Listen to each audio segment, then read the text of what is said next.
नमस्कार, जय जैन दोस्तों। मैं ललित सरावगी जैन रत्न में फिर एक ऐसी जैन प्रतिभा को लेकर आया हूं जो यूं तो भारतीय पुलिस सेवा में बहुत वरिष्ठ पद पर हैं, पर साथ ही साथ उनकी खासियत एक ये है कि वो बहुत बड़े कवि हैं जिन्होंने धर्म के क्षेत्र में अनेक काम किए हैं, जिन्होंने समाज के क्षेत्र में अनेक काम किए हैं।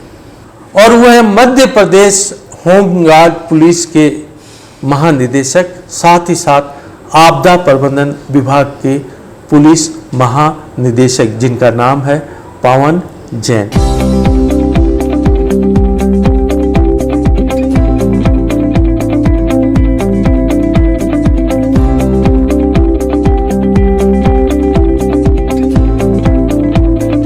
पवन जी, जैन रत्न में आपका बहुत बहुत स्वागत है।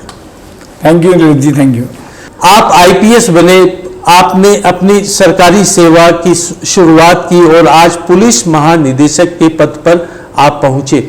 आपकी यात्रा कहाँ रही, क्या रही? 35 साल के इस अनुभव में मैंने पुलिस अधीक्षक से लेकर डीजी तक तमाम जगहों पर और मध्य प्रदेश और छत्तीसगढ़ के तमाम जिलों में काम किया है। वर्तमान में मैं डीजी होमगार्ड और आपदा प्रबंधन के रूप में काम कर रहा हूँ। आपने अनेक बड़े बड़े काम किए, निश्चित रूप से आपको बड़े बड़े और उच्च पुरस्कारों से सम्मानित किया गया होगा।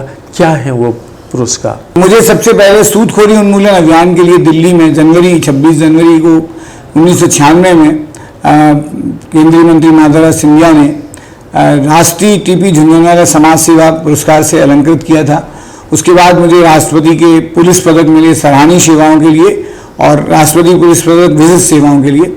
और सबसे महत्वपूर्ण, पिछले साल मुझे INVC इंटरनेशनल अवार्ड, जो कि मानव सेवा के लिए विशेष रूप से अंतर्राष्ट्रीय पत्रकारों की एक पूरे समूह द्वारा दिया जाता है, वो पिछले साल मुझे सितंबर में प्रदान किया गया था। आप जैन धर्म के सिद्धांतों को कैसे निभाते हैं अपनी पुलिस की 24 घंटे की ड्यूटी के दौरान? मैंने अपने स्वर्गीय पिताजी की पूरी संपत्ति एक ट्रस्ट को दान में दे दी थी। उसके माध्यम से हम लोग चंबल क्षेत्र में मध्य प्रदेश, राजस्थान और उत्तर प्रदेश में 50,000 से ज़्यादा लोगों के हमने ऑपरेशंस किए हैं।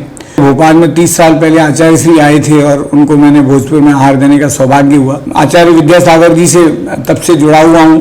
प्रमाण सागर के सानिध्य में अभी हम लोगों ने सम्मेद शिखर की पूरी तीर्थ यात्रा, जैन अधिकारियों का एक समूह है जिसको हम लोग अहिंसा समूह कहते हैं, और उसके एक समन्वयक के रूप में मैं काम करता हूँ। हर साल हम लोग मिलते हैं और जैन धर्म के संरक्षण की, तीर्थों के और कैसे हम लोग संरक्षण हो सकता है उस पर हम लोग काम करते हैं। पवन जी, आप पुलिस पदाधिकारी हैं। पुलिस के बारे में आम धारणा ये होती है कि पुलिस कठोर दिल के होते हैं, पर आप तो कवि हैं, आपका दिल तो बहुत कोमल है, तो आप कवि कैसे बन गए? साथ ही साथ इस रात में जो लोग श्रोता आए हैं बड़ी दूर से, आपकी उपस्थिति को प्रणाम करता हूं और यहीं से अपनी बात कहना चाहता हूं। दोस्तों, विनीत ने बहुत सारी बातें कही, मैं छोटी सी बात आपके दिमाग पर अंकित करना चाहता हूं कि रास्ते में आप लोग आए होंगे, वहां कुछ लोग मिले होंगे, यहां भी कुछ लोग खड़े हैं, कुछ खाकी वर्दी में, कुछ सफेद में। वो इसलिए आए हैं, हम लोग कविता सुनाने आए हैं और आप लोग कविता सुनने आए हैं, लेकिन ये मेरे भाई इसलिए आए हैं कि हमारे सुनाने में और आपके सुनने में कोई खलल नहीं। वाह वाह वाह। मैं ये मानता हूँ कि अगर हम ये देखें कि हर व्यक्ति के अंदर मानवीय संवेदनाएं होती हैं और वर्दी पहनने से किसी व्यक्ति की संवेदनाएं खत्म नहीं हो जाती।